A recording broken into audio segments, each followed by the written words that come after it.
Assalamualaikum warahmatullahi wabarakatuh. Saya Diva Melani Putri dengan NIM 2379 dari kelas H1. Jadi di sini saya akan mempresentasikan terkait PMK terbaru yaitu PMK nomor 15 tahun 2025 tentang pemeriksaan pajak. Apa saja sih yang berubah dan juga bagaimana dampaknya bagi wajib pajak? Jadi, di sini saya akan membahas terkait yang pertama, yaitu ketentuan umum pemeriksaan, yang kedua, kewenangan, tujuan, tipe ruang lingkup, dan juga kriteria pemeriksaan, kemudian yang ketiga, yaitu standar pemeriksaan, dan terakhir, yaitu nomor 4, jangka waktu pemeriksaan. Untuk yang pertama, kita akan membahas terkait ketentuan umum pemeriksaan. Nah, di ketentuan umum ini kita akan membahas terkait apa sih pemeriksaan pajak itu. Jadi, pemeriksaan pajak yaitu serangkaian kegiatan menghimpun dan mengolah data, keterangan, serta bukti secara objektif dan profesional berdasarkan standar pemeriksaan. Jadi, pemeriksaan ini tidak boleh dilakukan secara asal-asalan, harus juga didukung dengan bukti. Kemudian, siapa sih pemeriksa pajak itu? Jadi, pegawai negeri sipil di lingkungan Direktorat Jenderal Pajak atau DJP, atau tenaga ahli yang ditunjuk oleh DJP yang diberi tugas, wewenang, dan tanggung jawab untuk melaksanakan pemeriksaan. Kemudian ada pemeriksaan bukti permulaan. Ini dilakukan untuk mendapatkan bukti awal adanya dugaan tindak pidana perpajakan. Jadi pemeriksaan ini tuh terjadi karena ada unsur pidana atau disengaja kayak gitu. Terus selanjutnya itu pemeriksaan ulang. Nah, ini dilakukan terhadap wajib pajak yang sudah pernah diperiksa atau surat ketetapan pajaknya itu sudah pernah diterbitkan, tetapi muncul temuan baru untuk masa atau jenis pajak yang sama. Jadi misalkan di tahun 2023 ini SKP-nya itu udah terbit. Terus di tahun 2025 ini ada temuan baru, maka itu bisa dilakukan pemeriksaan ulang. Yang kedua, kita akan membahas terkait kewenangan, tujuan, tipe, ruang lingkup, dan kriteria pemeriksaan.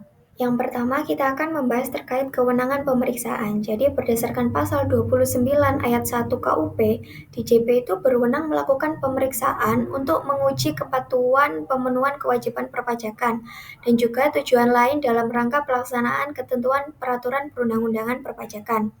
Kemudian tujuan pemeriksaan. Nah, tujuan pemeriksaan ini ada dua. Yang pertama yaitu untuk menguji kepatuhan wajib pajak dalam memenuhi kewajiban perpajakannya. Dan yang kedua yaitu untuk tujuan lain, misalnya kayak administrasi, verifikasi data, dan lain sebagainya.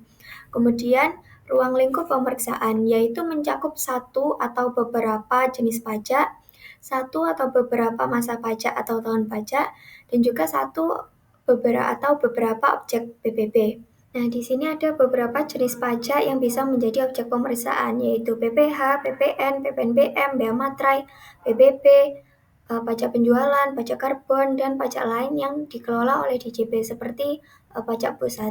Jadi misalkan di pemeriksaan lengkap, semua objek pajak ini yang ada di satu SPT selama 1 tahun buku itu akan dilakukan pemeriksaan di mana semua objek pajaknya itu akan dicek satu persatu secara mendalam. Kemudian ada tipe pemeriksaan. Nah, di sini ada 3. Yang pertama yaitu pemeriksaan lengkap, yaitu menguji seluruh pos dalam SPT secara mendalam. Kemudian pemeriksaan terfokus, yaitu menguji satu atau beberapa pos dalam SPT secara mendalam.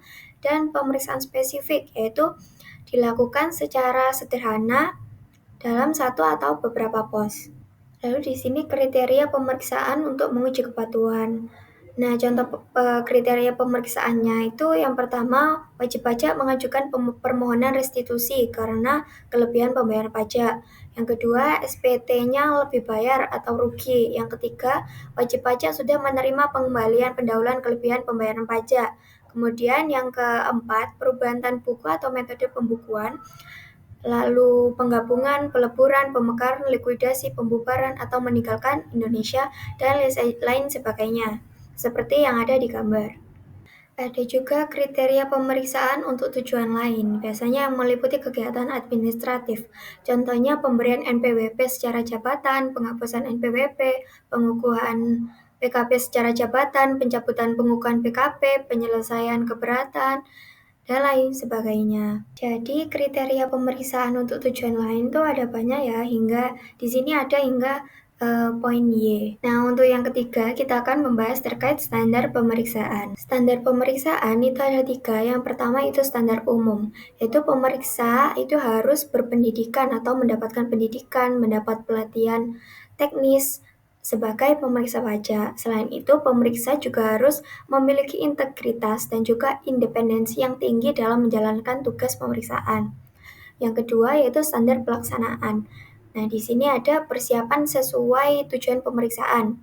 Pengujian menggunakan metode atau teknik pemeriksaan, temuan harus berdasarkan bukti yang kuat, pelaksanaannya di DJP atau di lokasi wajib pajak, seluruh prosedurnya akan didokumentasikan dalam kertas kerja pemeriksaan atau KKP. Lalu yang ketiga yaitu standar pelaporan.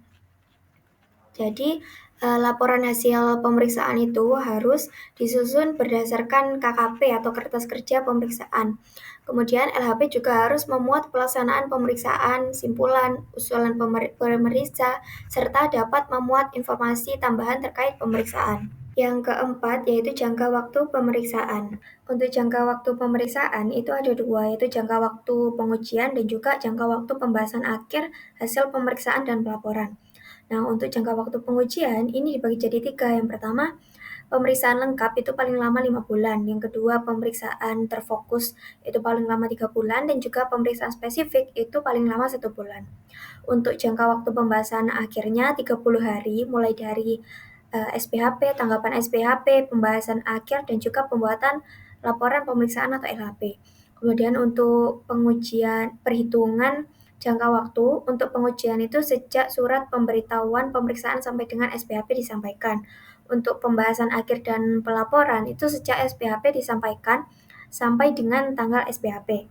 Lalu perpanjangan jangka waktu pemeriksaan itu umumnya ini tidak ada perpanjangan, kecuali maksimal 4 bulan khusus untuk audit grup usaha.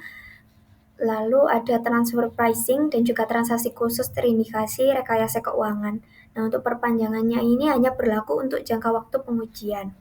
Kemudian pemeriksaan spesifik atas data konkret itu pengujian jangka waktunya 10 hari, pembahasan akhir dan pelaporan juga 10 hari, kemudian tidak ada perpanjangan lagi. Untuk jangka waktu pemeriksaan tujuan lain itu maksimal 4 bulan, sejak surat pemberitahuan pemeriksaan disampaikan sampai dengan pelaporan.